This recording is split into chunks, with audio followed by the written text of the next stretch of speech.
Hey. Hot mic check. Chad, what's happening? A little 1 2 1 2. It's sounding good. Chad, how's the audio? Give us a little bit of a feedback there on how the audio is. Chad, thank you so much for joining. Big one, as mentioned. We're not going to get straight into the theme of the podcast, which is Goodbye, Chris Marketable. More to the tail end of the podcast. We're going to go through that at Kicks. I think... I think we just need to put out there, there is the slight possibility of load shedding hitting us again. At this point, we don't know, but it is a possibility. The schedule for load shedding at this stage is it's a Pandora's box. You don't know what's inside it. You don't know what you're going to get. To be on 4 different zones, and on any specific day, they can choose a zone for you. Which one they feel like. And we don't know. But Chad, again, thank you so much for joining. And we're going to get straight into this podcast and what we want to talk about. And I think more to the tail end, myself and Keegs will...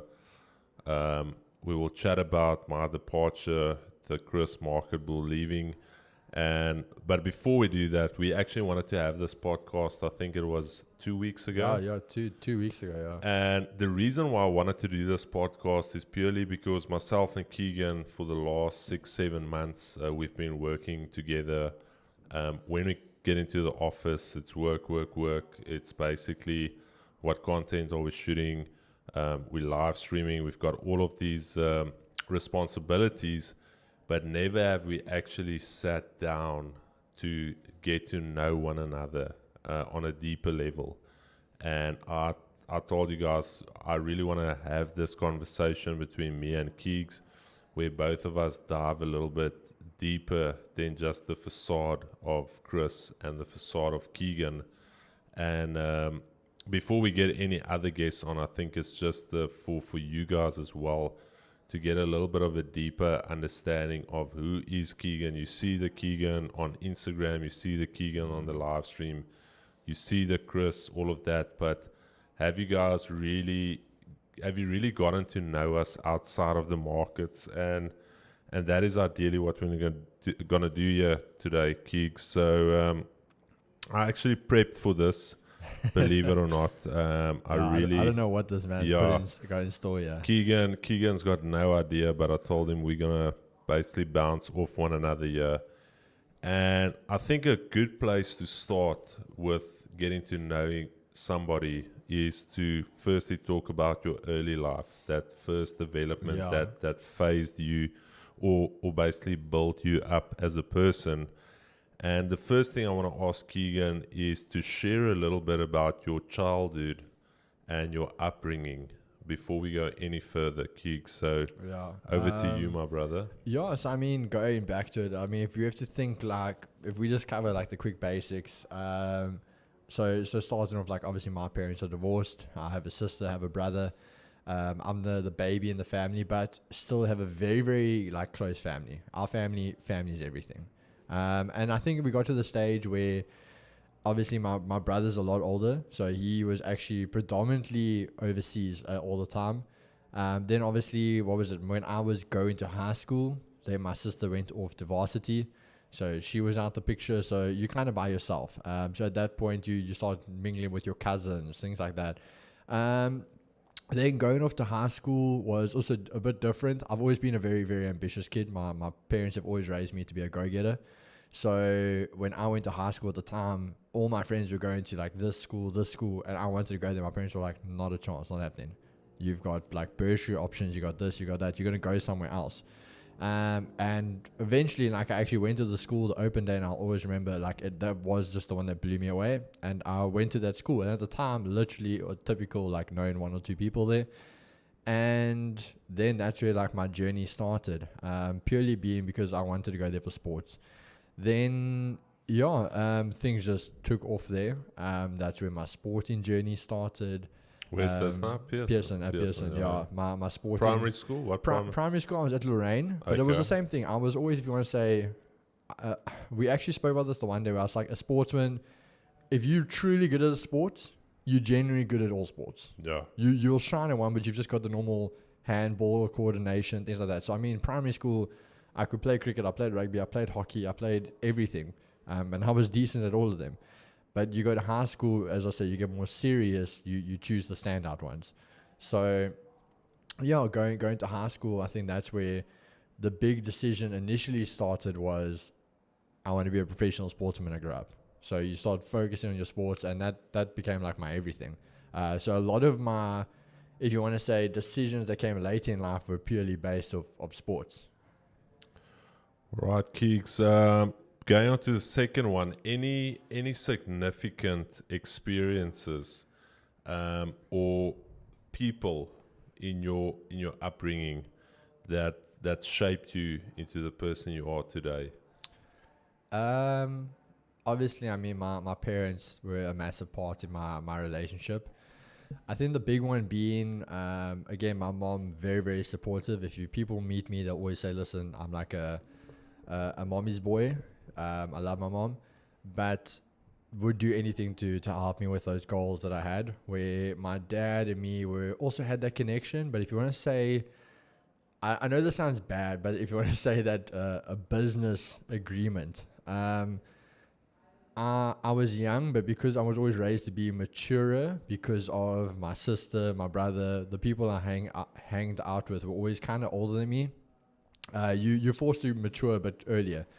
And that caused my dad and I to have the relationship where it was a case of, I remember, again, when I was going to high school, he took a job to go to Pretoria. And he obviously still sat me down, asked me, am I cool with it? Like, I won't see him as often. But at the end of the day, he told me, like, whether I was okay or not, he was taking the job because he knew where my life was going. There was going to be some big bills and things like that which had to be fit. And if he wanted to be able to give that to me, he had to do that. So we had that type of agreement. But I always say people, purely my grandpa, he passed away when I was 12, 13. My grandpa passed away. And yeah, I always said he was probably my biggest role model in life. The way he taught me what it was to be a man, how you treat your family, how you protect your family, how you carry yourself, how he looked after the church, how he did all those things. He was my biggest role model. So, when times got tough, I always used to sit back and just think of, like, would he be okay with those type of things? So I always say he purely was probably my biggest role model in life. Your grandfather. Yeah. Chatting on that, you say church. Was he? Yeah. So he was a man of faith. Yeah. So funny enough, we've actually been. For those guys that are in PE, I've predominantly my life been part of the Lorraine Methodist. Now, my granny and grandpa were actually part of the people that even built that church up. So they were literally from there the whole time. They were part of your elders, all of these things. So they've always been a big part. So my whole life grew up in church, in Sunday school, holiday club. I was a leader for 8-9 years, did my confirmation, all those things. Before I go any further, it's actually great. And again, Chad, this podcast, there's no bars going to be an old year. This is an open discussion between me and Keeks. Yeah. Talking on the faith, would you consider yourself someone to be Christian? Do you believe in God? Do you believe in Jesus Christ? No, of course. Okay, so it's not a thing of just purely tradition where you did it, but you don't believe in a God. Because for me personally, there was a time where I confessed to believe in God, but it's not real. You're trying to tell yourself it's real. Yeah. When I was younger, So, and again, we're gonna jump back and forth here. So I almost want to say I got radically saved when I was 11 years old.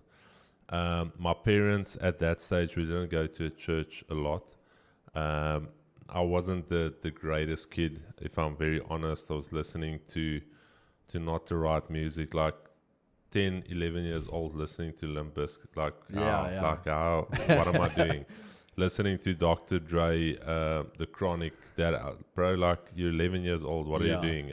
Anyways, so this is my story of getting saved. This may be my testimony. So there's a small church. I think you'll still know it in Brymore when you go through the dip on your right-hand side. Oh, yes. So this was years ago. So that pastor there, he always had like this little, that's maybe why I like the trumpets. He had like this little what do they call it? This 3-button, it's just like a little Isn't one trumpet. just called a flute or something? Bro, it's like a little trumpet, and as the praise and worship went on, he would rip it out, bro, like Just rip a little jam to note. it. Yeah, it's like literally almost had like a little sling, and he would bring that thing out almost like a little gun and like bam a few people with it. And at that stage, I've never confessed to be a Christian. I've never really gotten to know Christ on a deeper level. And we were in this service, and dude, you're 11 years old, and the pastor is doing like an altar call, and he's preaching. Dude, I'm just crying. I'm bawling.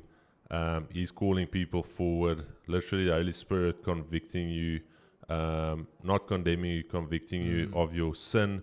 And you realize in that stage, 11 years old, you think like, dude, you 11-year-old kid. But in that moment, your spirit's not 11 years old. But anyways, go forward. I was bawling. Don't even know how I got to the front. And from that time on, from 11 years old, I'll never forget that evening. My cousin also got saved with me that evening. Both of us, I actually went to church with them. And from that evening, going forwards, whenever I was in a place of sin, I was never comfortable. I was never comfortable going to the club. I was never comfortable going out. It's like almost that thing of the Holy Spirit constantly coming and just knocking. Like you're trying to shut it out. You're trying to shut it out, but it's like constant. It's like, bro.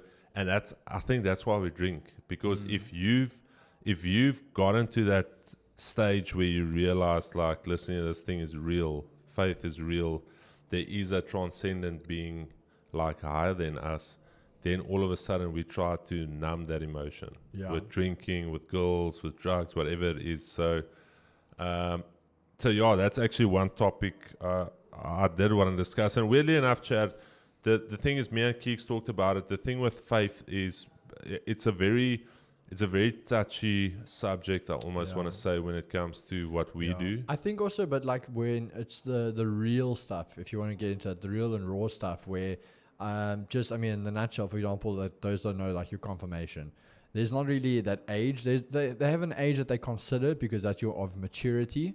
But for example, like you being baptized at a young age, the whole idea of confirmation is now that you are mature enough and you are thinking as your own individual, you are now taking on those promises to the church, to God, as yourself, and not what your parents has passed on to you.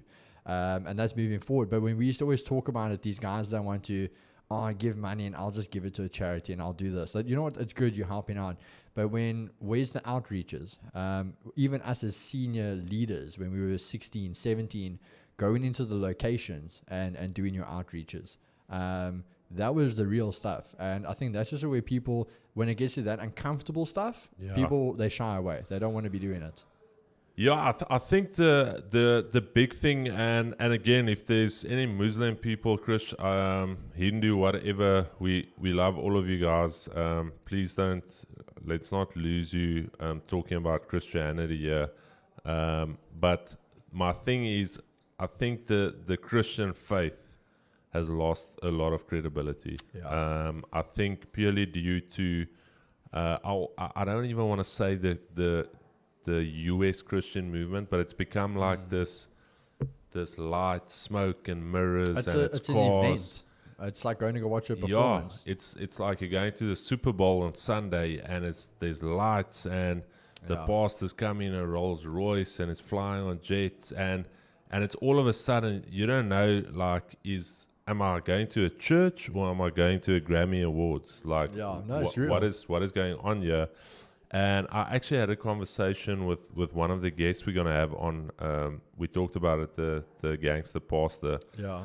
And he said, Chris, I do believe if Jesus was walking the earth now, a lot of these churches, he would go in and he would flip the tables. Yeah. Like he would literally He go would in there. he would lose it.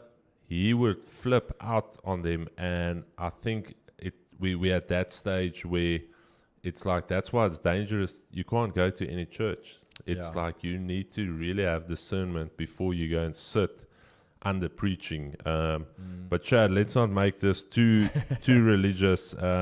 We'll maybe have I actually asked the pastor of a local church here. Our platform is bigger than his, but he declined to come on the podcast. Bless his soul. Would have been amazing to have him on. But anyways, on to the next. Keeks, passions and hobbies outside of trading. I know obviously you live for trading. Both of us live for it, but your passions outside of the day-to-day, if you can just give us like how that has evolved and where do you actually see your passions and hobbies going forward? Yeah, so I must say, if I have to go like again from the very beginning, I'm still a boy's boy at start. So I love my cars. Cars will always be a hobby and massive passion of mine. But at the same time, as a little kid, video games, like that was always my escape. Purely because when I was younger, I think a lot of people always talk about these glow ups, and a lot of people always say I had a glow up in high school, things like that. I was a very, very insecure kid in primary school. Believe it or not. And I think in that way, yes, I had friends, I had my stuff, but I'd stay, like as I said, with my family, with my cousins, with friends, and play my video games. That was my escape, my safe place. And I think video games have just always stuck with me. So till today, after like even a good day on the market or something, I love to go home in the evening, and after getting some work done, just hit a session with the boys, play some games. So definitely gaming still a big one for me. But then obviously I've got the gym. Gym was something that was very I wouldn't say controversial, but it was a big influence in my life. Also, again, where I went, I always say people, there's a lot of strong characteristics a gym person will always have. And I think that the one I say influential was that helped me sculpt who I am today. But massive, massive passion for the gym. And then what else? Do you see yourself? Obviously, the gym you're still in your prime, and do you see yourself transitioning out of that into maybe, because you played wing, so you're a good runner. Do you ever see yourself going into something like maybe running? Like doing marathons, or maybe doing trail runs, or purely not. So again, when that goes to the sporting side of things, so I was very, very, if you want to say, high up on athletics, but I was just short-term runner. The longest event I did was 200 meters. Anything above 200 meters, I was dead. I was out of breath. So from day one, long distance has never been my thing. Again, going back to my dad, like I said, my whole family is very sporty. So my dad's run like 8 marathons, half marathons. Oh, really? He loves his running. So yeah, it is there, but I just can't. I've never been a guy to do long distance. So no, not really for me. I think adding on to where we're going with this, we're going to talk a little bit about it closer to the end, but talking about the fitness. So obviously you've got the gaming. I also love it. I haven't been online as of late, but like I told you guys, I was in the hostel. Weirdly enough, I didn't have that gaming as a child. Yeah. I was in the hostel during the weekends. You would try and do other stuff. You had sports on Saturday. Sunday you would chill with the family, and then in the week you're back in the hostel. Yeah. There's no TV games there, whatever.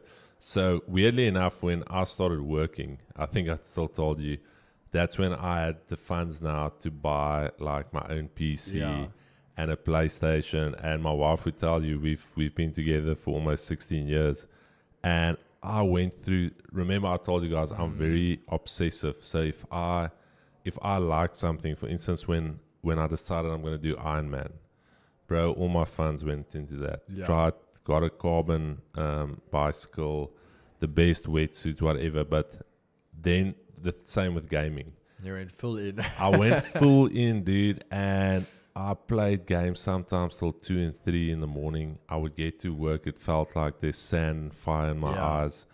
And the one Saturday, I'll never forget it. We just newlyweds, and I'm gaming, dude, and I'm having the best time of my life. The Friday evening, and like 3 o'clock, my wife comes in there, and you know, when somebody's eyes just wake up, and she's like, "Waarmee is jy besig?" Dude, and I'm like a kid there, and at one stage I felt actually bad. She's like, "Dude, you're an adult now. You're married. You can't play games like a kid." But anyway, so the gaming thing is nice. It's always good to just get your mind off it. But coming back to the fitness thing, do you feel like the fitness journey and the discipline and everything that you need to actually apply there has basically gone through into your trading? And do you think you'll be the same trader if you weren't in the fitness industry? Yeah, I definitely think it has built characteristics and helped me become the trader I am today.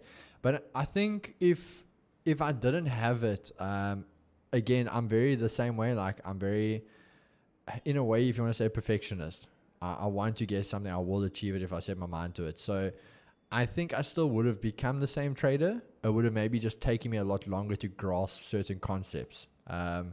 Where, for example, that discipline, the commitment, the rocking up the same day, same time, risking certain amounts the whole time, that almost, if you want to say consistency, that repetitiveness again and again and again.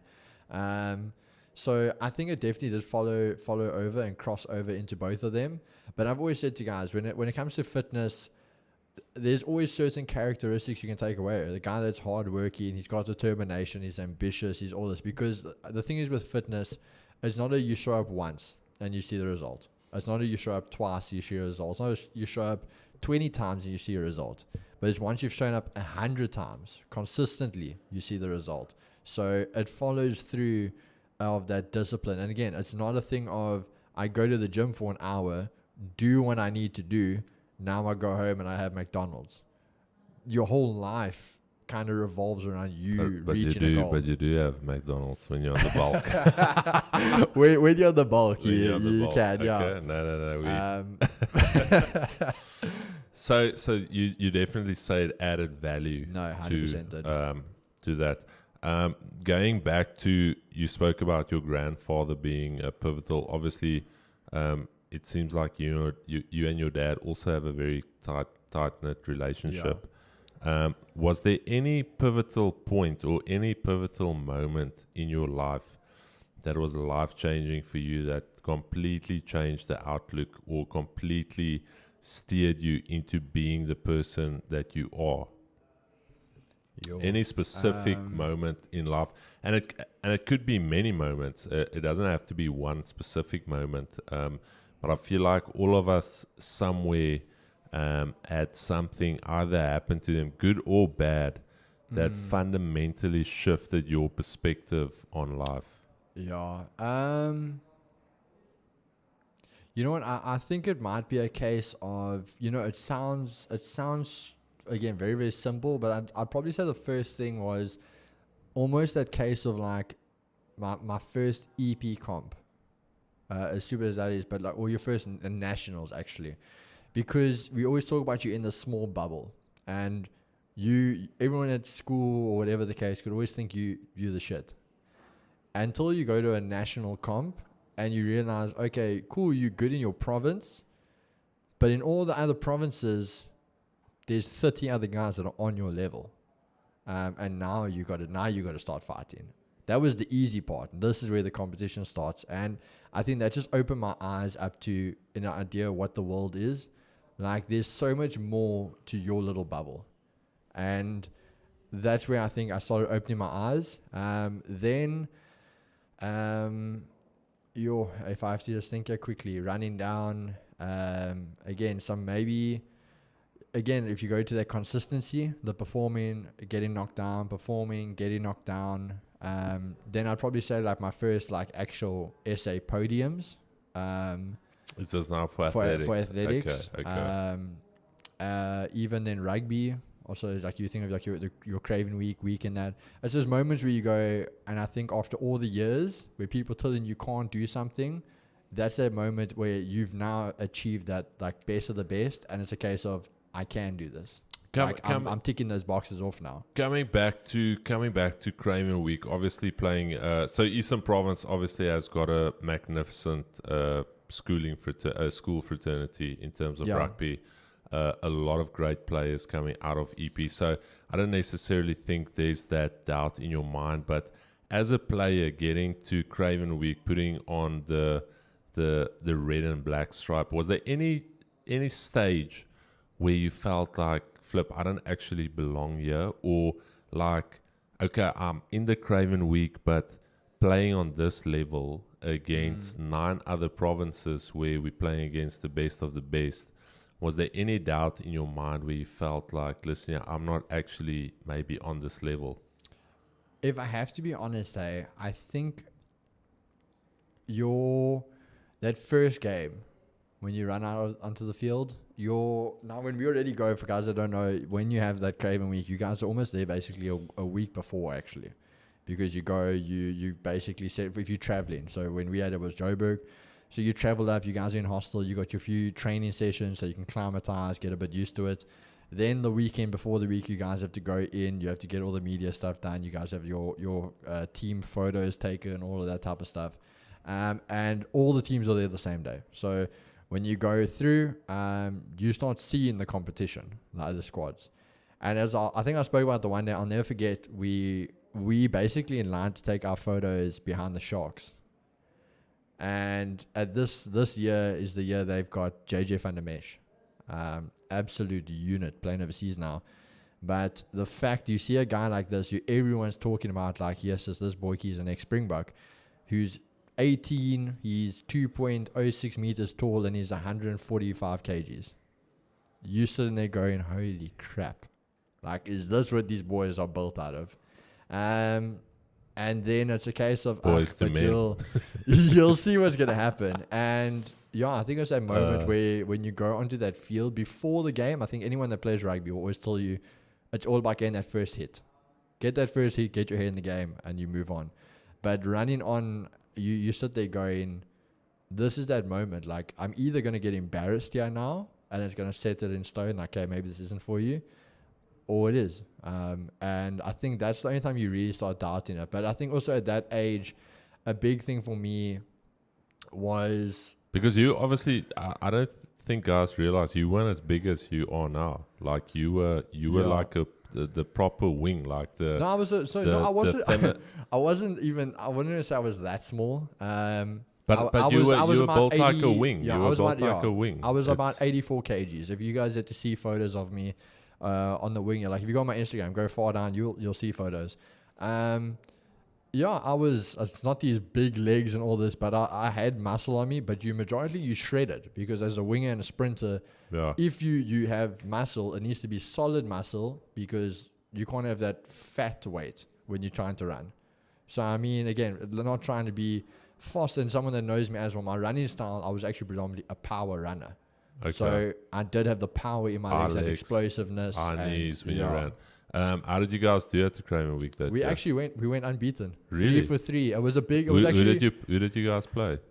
So the big one I'll never forget was Bulls. Yeah. Being from there, that was a massive upset. Clapped the Bulls. It was 42-0. Yeah, sheesh. Yeah, okay. So that was a big one. There was... Who else? We played Falker. Yeah. So it was Falker, Bulls, and then Cheetahs. Really? Yeah. Jeez. So and you then clapped that's three. where the big argument came. Was why didn't you play on the final? We didn't play in the final. Game? Yeah, we beat 2 of the Giants. But yet they gave the final to Sharks and Province. And was there any big names in your team that progressed on in that specific EP team? In the EP team, we had a lot of guys that had massive potential. Guys that basically that whole team was bought. We still spoke about it when we all went after school. I think it was 3 guys that stayed at EP. Really? Yeah, the whole team got bought everywhere. But today, playing from that team, the guys are either overseas playing it, but in South Africa, basically gave up after like under 21s and so on. And obviously you had a good Craven week because you went on to go and play for Province. And Province also usually has got a very strong, I almost want to call it junior, like your under 19 Curry Cup, under 21. Was there any other provinces that you were in discussion with, or were you set? Sharks. Yeah. Why the decision to go with Province? Always been a Stormers boy. Really? Always been a Stormers boy. So that was a no-brainer. But coming back to that, and the reason why I asked that is because the first time I played Varsity Cup, I literally, you just came out of school. That December, you were ready with the Varsity Cup squad. And I think it was Feb.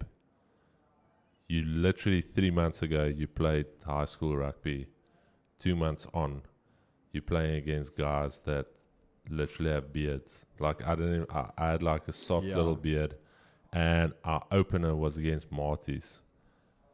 Marty's at that stage was dominating, and I still remember coming on as a replacement, and that was the Yaya Atzenberg was he was with UCT, but anyway, Marty's. I think it was Stokkies, Hanekom, there's about 3 guys that went on to play Super Rugby. But anyways, get on the field. I'm like, dude, I'm not in this level. I'm not even conditioned. And the first ruck I hit felt like 4 trains hit you at the same time. We actually talked about it before the podcast. The ball pops out. You think about taking it. As soon as you touch the ball, it's like bees, bro. Like, guys already tackling you, ripping the ball, and then you realize like, okay, shit, this is not school rugby. No, the Oaks don't give you that space, bro. There's like time, like you already need to be conditioned. Like when you touch the ball, mentally you should have already decided, I'm doing this, I'm doing that. There's not like, oh, I'm picking the ball up. You either get smashed, dude. You get smashed. Keegan will tell you on that level. It is filthy, my dude. It's a mental thing. I mean, I always say to guys, even as the wing, for example, because the guys are fit, there's when that kicking game comes in later, there's no, the guy's not chasing you down. Every time, if that's a high ball, you must know, my job is just to catch that, get in the air and catch it. The minute my feet hit the ground, I'm getting smoked. Just brace for impact. And that's, you just got to take it. Going on, Keeks, we actually touched a little bit about this on the first episode of Trade to Survive, but something I think everyone faces is obstacles. And any obstacles, and it doesn't necessarily have to be recent, it could be years ago. You're still very, I always forget, like you're still very young, and any obstacles that you have faced that was like a major challenge in your life, and how you overcame those obstacles? If I have to go right back, so my first major ones, I think would have been literally my matric year. I did my ACL, and not my ACL, I did my Achilles in my matric year. My Achilles, and I had a neck injury. Both of them. So, for example, the Achilles was just before Craven Week. Just before, because I was worried I wasn't going to make Craven Week because of that. And then I did my neck at the end, and it was a big thing because now I couldn't, basically, your last games in school, I couldn't play. So, it was a case of, like, you think the world's ending, you just now getting ready to sign these deals. Now, if I'm not playing, I'm not performing, are these deals going to fall through? What's the situation? So that was a case of just, putting that faith again and just doing the work behind the scenes, doing what needed to be done, do the rehab, do the recovery, and get to it. And which was the case. I think where you spoke about it was Varsity Cup, when we had to go for Province.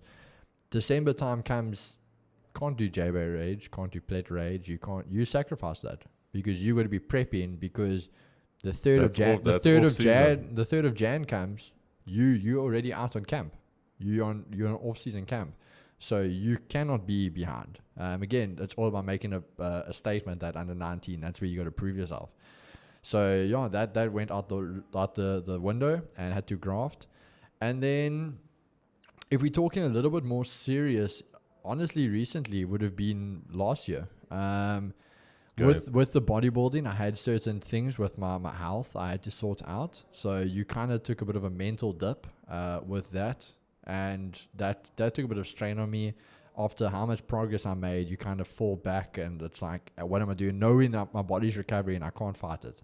So I have to let it recover, and just get back on the horse when I can.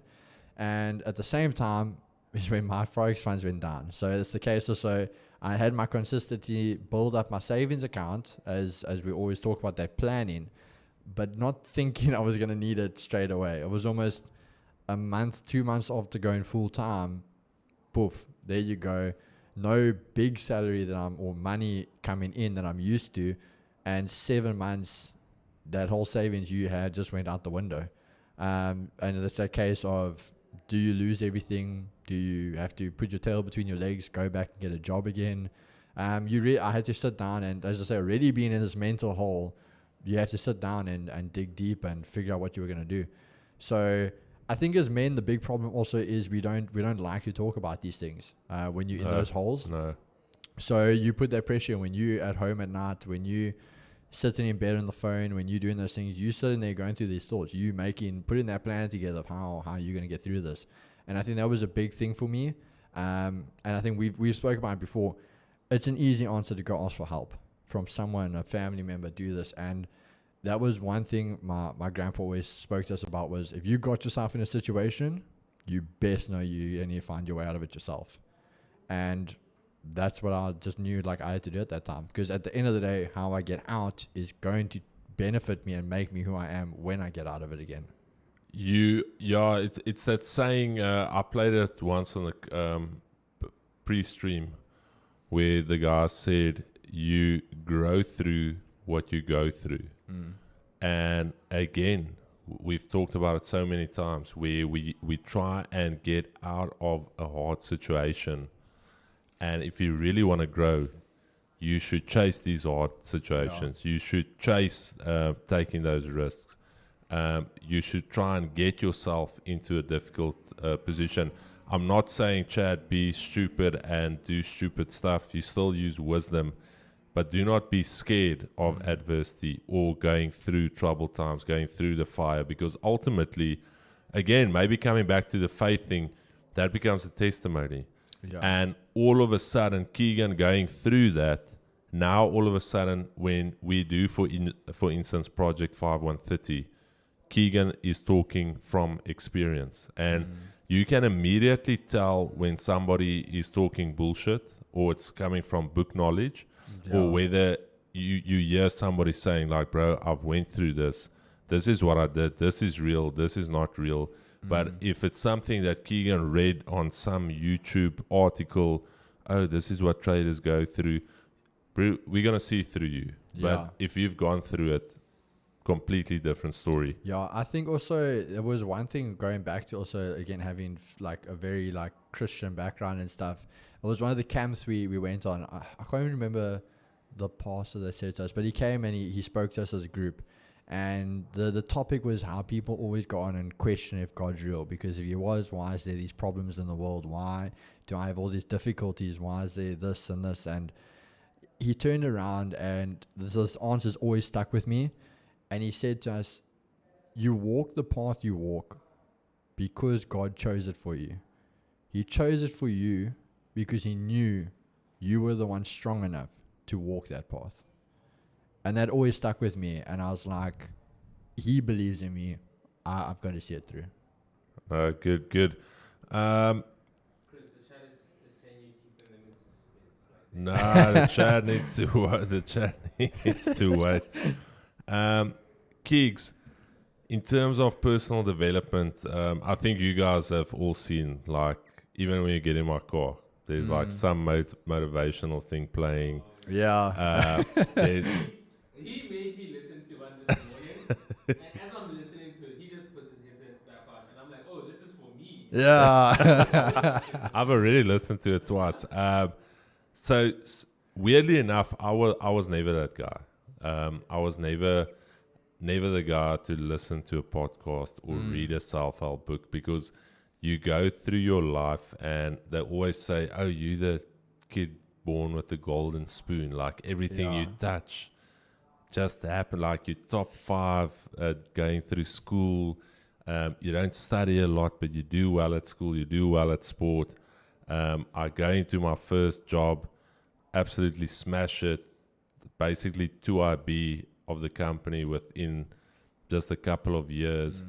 Go into my entrepreneurship journey, make a lot of money, and boom, you're on your face. And it's like all of a sudden your entire life, you've never dealt with failure. And now all of a sudden failure hit you, like broke you down. Yeah.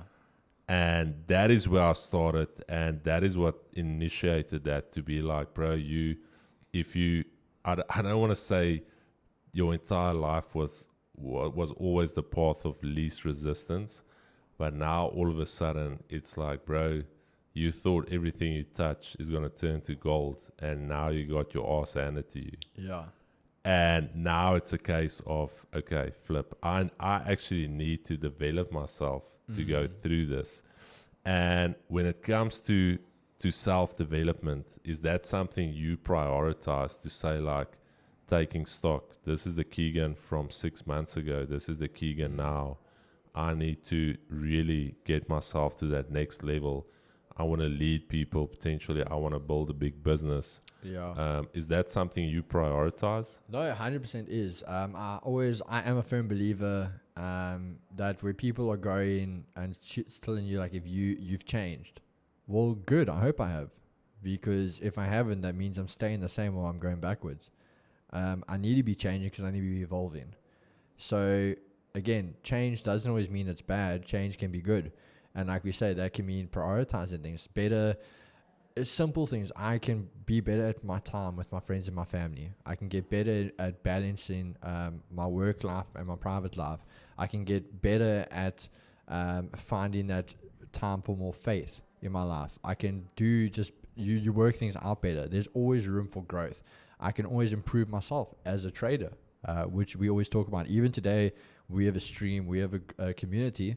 We're still trying to improve ourselves. There's still more you can learn. You don't know everything in the world.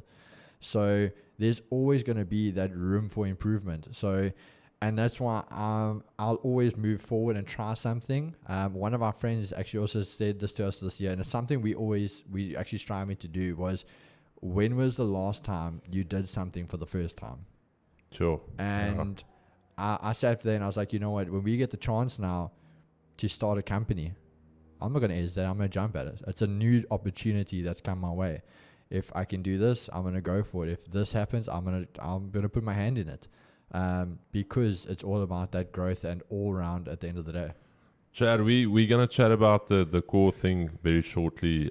Just 1 or 2 more questions for Keegs, and then we're going to chat about that. We're going to dive into that.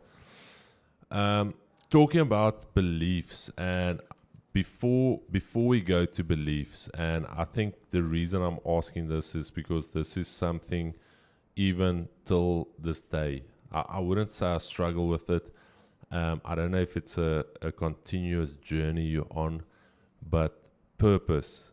I think it's something every single human being at one stage. I don't know if it's something you start questioning when you get older, but that thing of what is my purpose really in life? Have I found my purpose?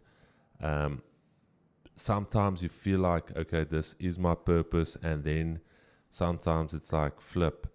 Am I not called for more? Maybe. Let's quickly dive into that a little bit before we go any further.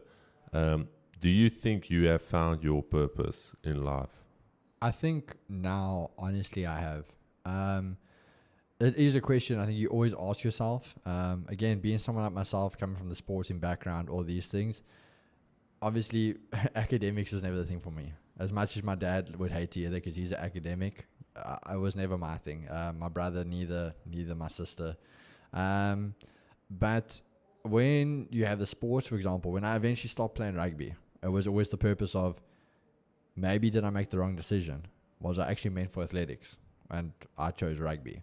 Because a little rewind there, what happened was I actually got to the stage where I was at the biggest nationals of my life at this point, and literally we got the dates mixed up, and I literally was going to compete like this night, the Friday night, drive back or fly back the Saturday, and then the Sunday leave for tour for rugby. And they were like, no, you competing on Saturday night. Ooh. And I'm like, what? And they're like, no, you competing on Saturday night. And I had to make the decision last minute. Like, my mom was there with me, and we were like, what are we going to do? And she just turned and said, my boy, it's your decision now. Is it rugby or is it athletics? It's up to you. And I just said, my heart's with rugby at that time. So we packed up and I left. And it's that moment you sit back and you go, shit, was I meant for athletics? I mean, 16 or 17 that year. Yeah, 17. And I mean, I was 18 centimeters off high jump qualifying for the Olympics.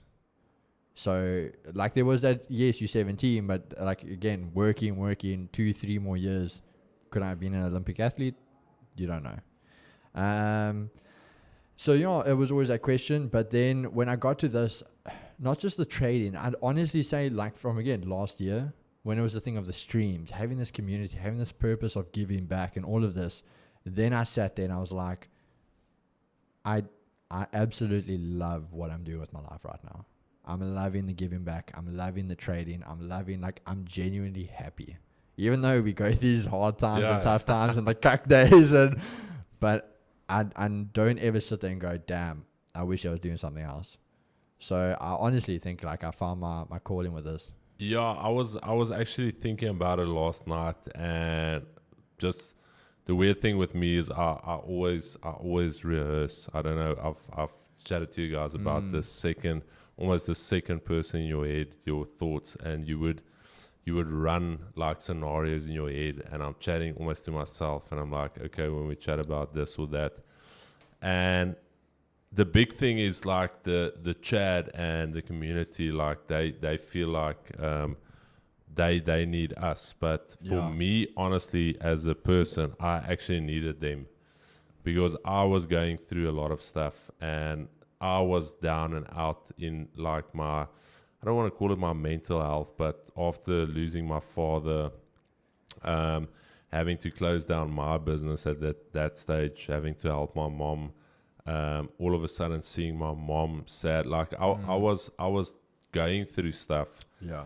And this opportunity we had here, I needed, almost like it actually gave me that purpose again. Like, all right, there's that thing of inspiring other people, giving back to other people, chatting, seeing Keegan coming up, seeing Mo come up, seeing Caitlin, Javen, everybody in the office come up, and it's that thing of, and even the traders, we see guys, for instance, this morning saying, listen, since they started with us, he got funded, like these awesome stories. And again, it's that thing for me of flip. The chat didn't need me. I actually needed them, because they did a lot more for me. And especially, like, Keegan didn't need me. I actually needed Keegan and Mo and the entire team here, because that all of a sudden lifts you up to this level of, like, flip. I've got a team around me. I've got like-minded people, and it just elevates you to that level. So, again, we'll touch on that very shortly. Before we actually go into why we wanted to do this stream, I just want to talk about some dreams and aspirations that you've got for yourself and for the future. And I think we're going to lean into that with the entire theme of this podcast. Yeah. For myself, I've always said to people, and we've had this conversation, especially as traders, and again, this I think flows to everything with athletics, with rugby, with everything, is you see these guys on TV, on Instagram, on TikTok, wherever, and it's always this case of, yes, look how great this person is, look at the profits this person makes, look at this. What makes them different from you? You use the same platform they use. You do the same process they do. Why can't you do it? And it was a case of, there's no answer. There's no valid answer that you cannot do it. And I always said, like, that's the thing where we talk about a podcast where we can do international trips. We can go interview these big guys. A thing where it's trading. And I can also go sit on some balcony in Miami and take a trade. Or I can go have my sports car and do a grand tour through Italy. There's nothing that says you can't.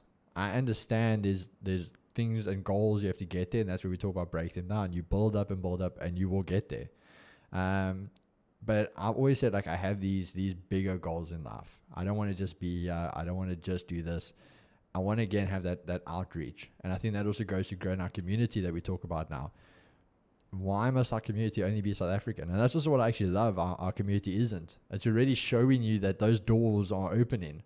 You got these guys in other cities, other countries that are like, damn, we love you guys.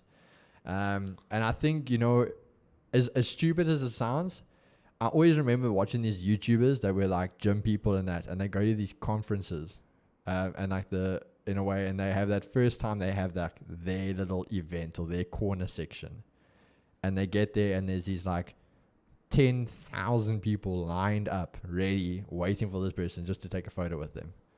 And again, not that you want the fame, but it's that thing of you built something that people appreciate so much. That's how far they'll go for you. And I think that's the thing where if we get to that stage where we're going to international events where the community is growing that big, I would sit there the whole day to make sure I see every single one of you before I leave that door. But that's, I think, the goal. There's not a thing of putting any limit to this. There's not a thing of keeping it in South Africa. I want this to go big, to show people that whether you are South African, whether you are wherever you are, you can do exactly what all those other big guys can do. I think it ties in perfectly with that clip we played this morning of Kobe Bryant, where he said the thing of inspiring other people. He's like, you don't want the inspiration to die with you. And bless his soul, a great guy, absolute legend example of what it is to be the hardest worker in the room. But again, he said that thing of you inspiring one person.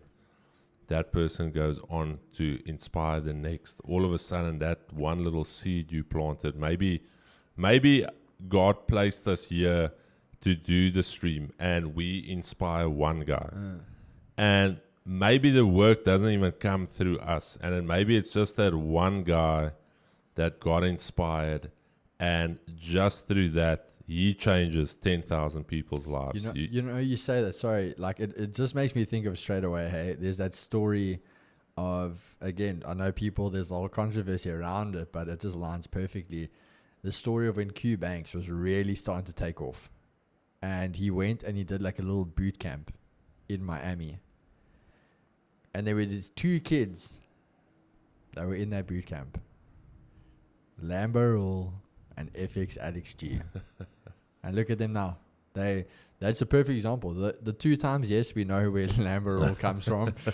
But the fact these were two guys that were in a boot camp wanting to learn something because they knew they weren't who they are now.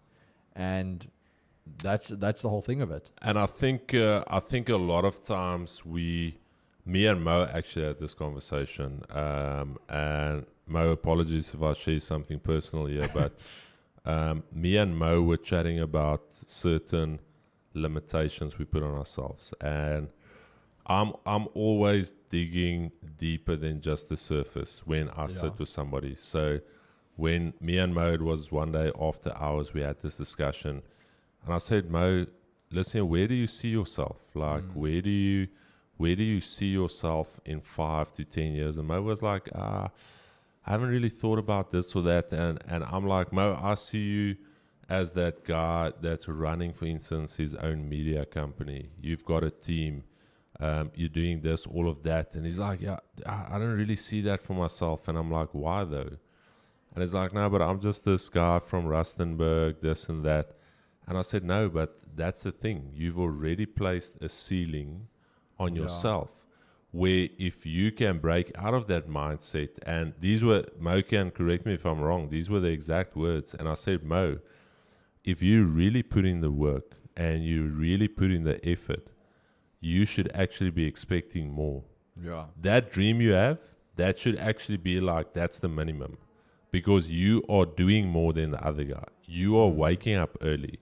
You are working late. You are preparing yourself. I'll never forget it, the one podcast as well. The guy said, we all pray for an opportunity. We pray for an opportunity. When that opportunity hits, bang, he's like, you're not ready for it. He's like, what were you doing for the last 7 years? He's like, there's the other guy, literally, he's grinding. He's waiting for that opportunity. Maybe not year 1, not year 2. Year 7, he gets the opportunity. He's been ready for it. He executes on it. That one opportunity changes in his entire life. And I think that's where a lot of us sit, and we think the opportunity is going to evolve with you. No, that opportunity is going to come once. You're going to either take that shot or you're not going to take it and you're going to miss it, and it's going to go to the next guy. So, Chad, with that being said, I think it's time to talk about the new opportunity that's arisen. Chad, so the bull, Chris Market Bull, and I think this is where we are going. Is it Chad still there? Are we still live? Chad. Chad. So Chris, it's been a journey. I think before I start, before we go there, I want to just thank everyone here, Geeks, Javen, Mo, Caitlin, my wife especially, all the late nights and all of this. Before we get there, even the community. I really want to thank all of you. It's been an amazing journey. It's been a grind. Sometimes it feels like we've been doing this for years, and then you realize we're only like 7-8 months in, and the growth, you think like, oh, the growth is slow, and you get accustomed to wanting things to happen very fast. So just firstly want to thank all of you guys for that. And the entire idea with this was never for me to be in the center of it all. Like let's call it, I pioneered the vision and I got the buy-in from everyone around me. But the thing was always to try and create that community, that collective effort where we can help traders, we can help mentors. And the thing is, the channel is currently Chris Market Bull, and I'm not retiring, Chad. I'm not going away. This is a complete rebrand from Monday, going to 2G's Trading. The channel will not be called Chris Market Bull anymore. It's the official merge. The official merge, 2G's Trading. I feel like what we're trying to build here is bigger than us. It's bigger than our name. Ultimately, the people that we want to reach, the impact we want to make, you can't really put one specific name to it. And 2G's Trading was always this little thing that the one day Keegan, I told Keegan we need to call it something. Yeah. And we had some names, and I was sitting the evening at home, and it was still this thing of Andrew Tate and the top G's, and I said, what about 2G's Trading? Like 2G's Trading. And Keegan was like, no, I love it. And we're going to branch out. We're going to basically from Monday, you'll see that you're going to see everything change. New stream layout. The merch is coming very soon. We're getting the website done. Project 5130 is a pilot for something we're going to be doing later on. And we're going to still get your input, but we want to do something, and we chatted about it, Project F. Yeah. You guys have heard some subtle hints about it. Talking, haven't you? Project F. Man doesn't even know what Project F is. And I produced this. So Project F, me and Keegan talked about it, the 3 fundamental legs of any man or woman. Don't tell us too much. No. It's faith, it's fitness, and it's finances. And usually somebody that's got their life together has got all three of those things together. And Project F will still show you guys how we're going to position that. But ultimately, myself and Keegan feels like there's a gap where people are so focused on trading, but their spiritual lives are falling apart. Their finances are falling apart. They're so focused, their relationships are falling apart. Yeah. Where you are not the complete human being. And again, we'll never be complete. But it's about harmony and balance.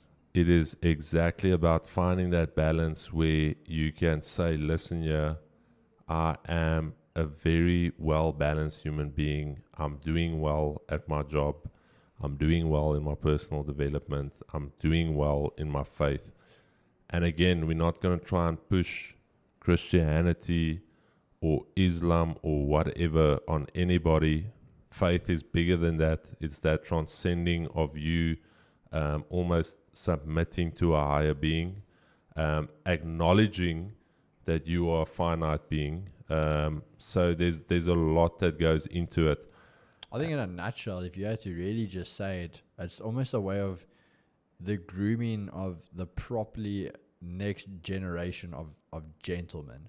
Yes. What a gentleman is all around, a successful gentleman. And again, it's not let me not say it's not male specific, but no. because we've got some females in the community as well, but that is something we passionate about, and even not just the development of traders, but young businessmen, young entrepreneurs, somebody that's lacking maybe a father figure or a brother figure or somebody that he can be accountable to.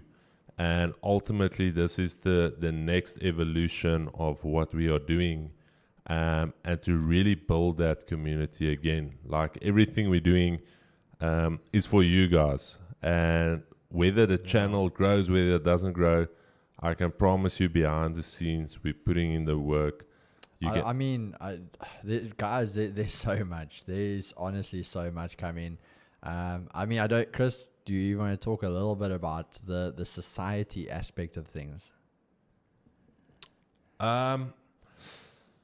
Here's my thing. We've got a lot of people watching what we do, and that is why I don't want to say too much. Yeah. Because if Keegan's gonna come here with a cap sideways, within 2-3 days somebody's gonna stream with the cap sideways. So I think we've given them enough, but there's a lot, guys. As much as we have given you, I promise you, there is still so much more. And I know, you know what, it might even sound cliche. It might sound like what all these other clowns are doing in the industry.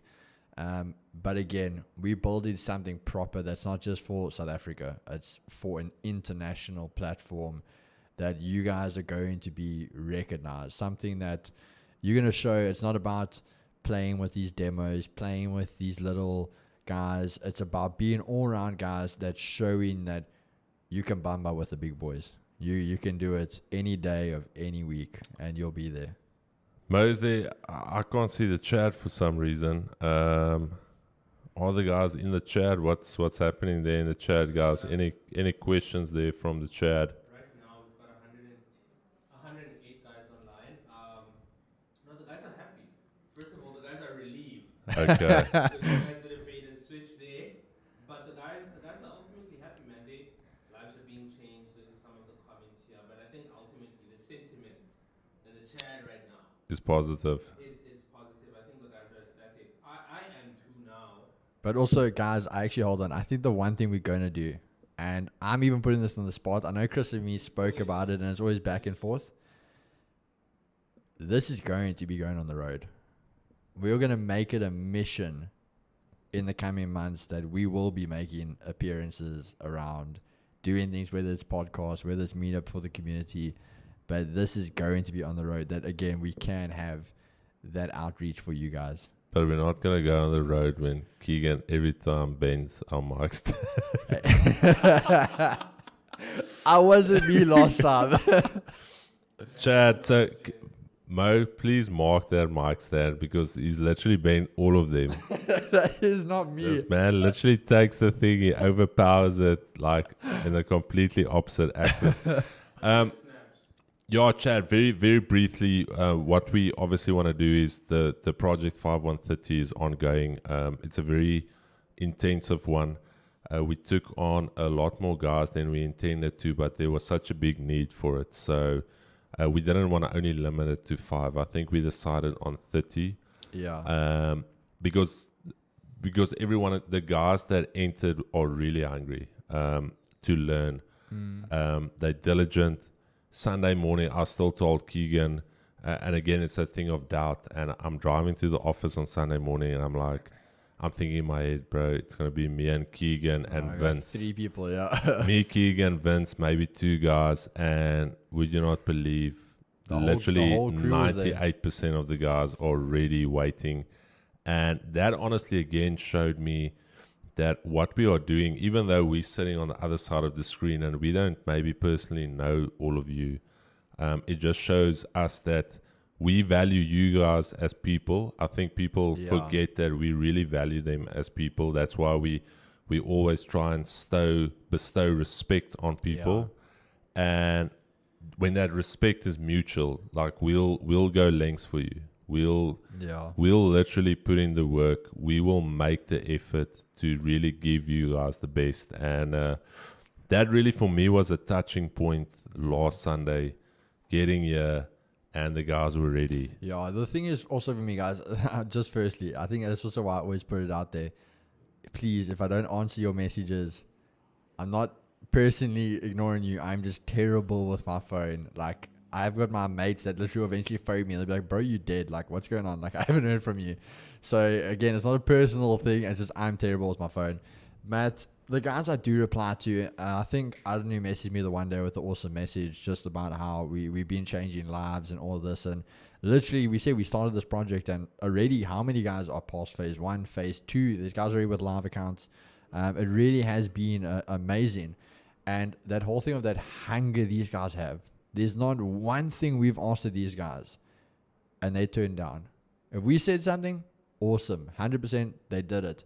And I always said it's people like that I will go to the end for. I'm more than happy to work with people like that. Yeah, and here's the thing though, it inspires me. Like it honestly, because here's the thing, me and Keegan, we almost need to light our own flame every day. Like there's days when you maybe didn't have a great night's sleep, you may be having some issues at home or whatever, you're not in the greatest of headspace, but when you go and sit in front of the charts and you've got 200-300 people joining on there, and again it seems like a small number, but put 300 people outside the office, there's like 300 individuals waiting for you. And a lot of times we also need motivation. I think guys fail to realize like we are still human beings. Yeah. We still go through the same challenges as you, Chad. It's not like we are immune to everything and we've got this crystal ball and our lives are completely set out to plan and everything works perfectly. So when you guys engage and when there's positive feedback, we feed on that as well. And that's like, then me and Keegan's like, great, check out this guy. Oh, look at Ed. Look at Vince, whoever. Look how the guys are progressing, and that then tells us like, flip, dude, we have to push harder. Yeah. We have to do more. And ultimately we want to do more. And we are going to do more. But again, we need the buy-in from the community. We need the buy-in from the stakeholders of what we're doing. And the support so far has been amazing. And I don't know if there's any questions from the chat, Mo, from you or Keegs. We've spoken about quite a bit here. I think, hold on, actually going back, we were talking about the dreams and ambitions. What are your dreams and ambitions still moving forward? I mean, you are obviously the more older one out of all of us. You've already achieved quite a few things for that, like us would be milestones. So for you moving forward, what are still some of the remaining dreams and ambitions? Weirdly enough that you ask it, and it goes again back to faith. Obviously, faith is a big cornerstone in my life as well, and I feel ultimately at the end of the day, when we put our heads down, we've talked about death being the ultimate equalizer. Yeah. Elon Musk goes into the ground, I go into the ground, both of our net worths underground, the same. Yeah. That's the beauty of death. But again, it comes back to the faith. And I was in a church meeting, and before the pastor even said it, I spoke to one of my at that stage one of my leaders, Otto. And he asked me, he's like, Chris, what is your dream? And I said, Otto, my dream really is to have so much money that I wouldn't even call it philanthropy, because philanthropy is you just giving and you leaving the people. My dream is to have so much money that if I see somebody with a skill that's maybe struggling, to say, listen, dude, you've got a skill. Let's start a business for you. Let that thing of teaching a man how to fish. Yeah. And having that ability to go to people to invest, almost like a venture capitalist almost. And then in that church meeting, the pastor is like, oh, Chris, I've got a word for you. And I see you being an influential person, like a pillar in the business community, somebody that people can rely on and people can build on. And that was always my thing of how do I, and this was, I was still working a 9 to 5, and I'm thinking, dude, how do you, what are you talking about? Being a pillar in I don't even have a business.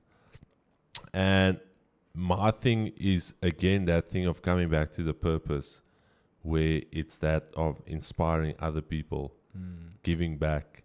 And I think the beauty of what we realized here is the power of technology and social media. Again, what you said, it's not about just having people in P, like Jeff at a combine event, and having an in-person meeting is basically subject to the size of where you are. Yeah. But now all of a sudden your platform could be 50,000 people, 100,000 people.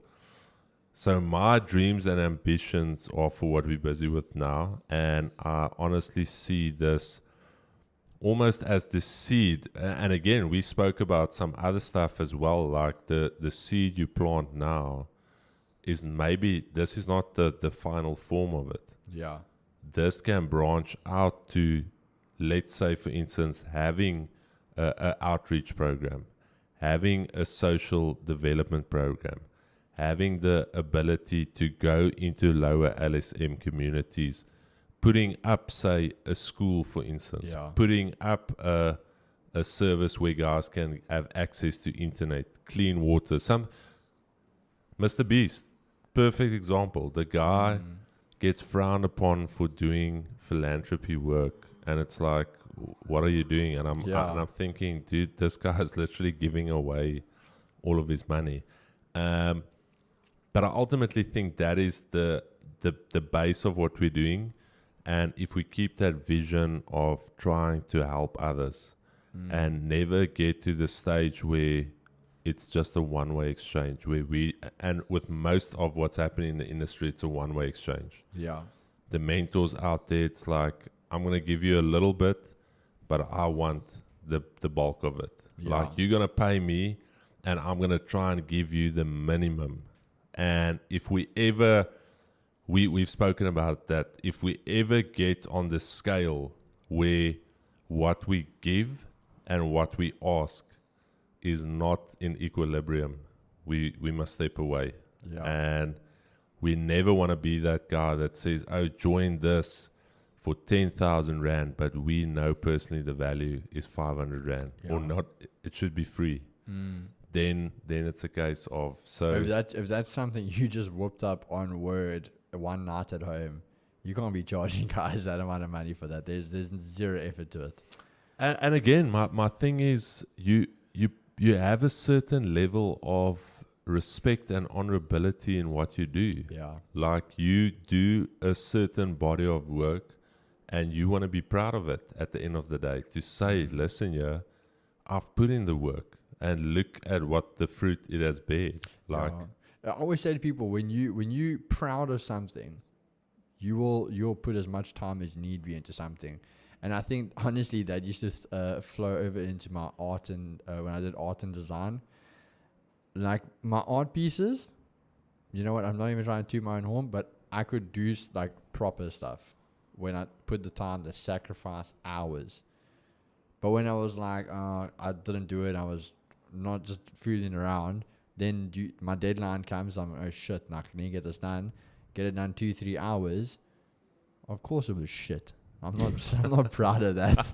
And I think that's anything in life. When you're truly proud of something, you will put that time, that work, that commitment into something, and the end result will speak for itself then. Chad, but I think we're gonna close here. And again, Keeks, thank you so much for taking the time sitting here with me. And I must say, at least the questions weren't as bad as I thought you were gonna go with. No. So.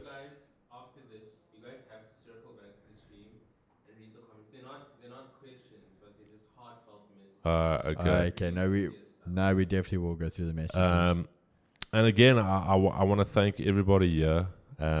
What me and Keegan is trying to build here, we're really putting a lot of passion. I think it's not a thing of just, oh, we want to do a business or this or that. It's really, really something we both felt are driven to do. It was never on the cards.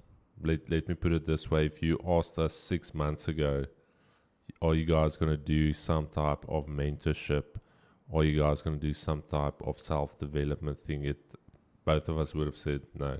But you know what, again, I think maybe Chris will agree with me, I'd still never package this as for example, a course. No. If we said a mentorship, maybe, but a course, no, because yes, there will be an educational section. You get our strategies, entry criteria, things like that. But as we say, there's so much more to it than that. There's so much more to working on your psychology, working on your mindset, working on you as a man, working on you as your faith, or male, female, but working on you as a person, working on your fitness, working on every aspect of your life to come together to make you a better person. And I think again, it's not a case of something that's pre-recorded. What we're gonna do is literally us putting in the hours with you. When we see what the results are at that time and place, we'll decide what the lesson moving forward is. And as much as we are going to teach you guys, we are also going to grow. Yeah. And as much as what we ask from you guys, we're going to ask that from ourselves. I'm busy training for a 100-mile race next year.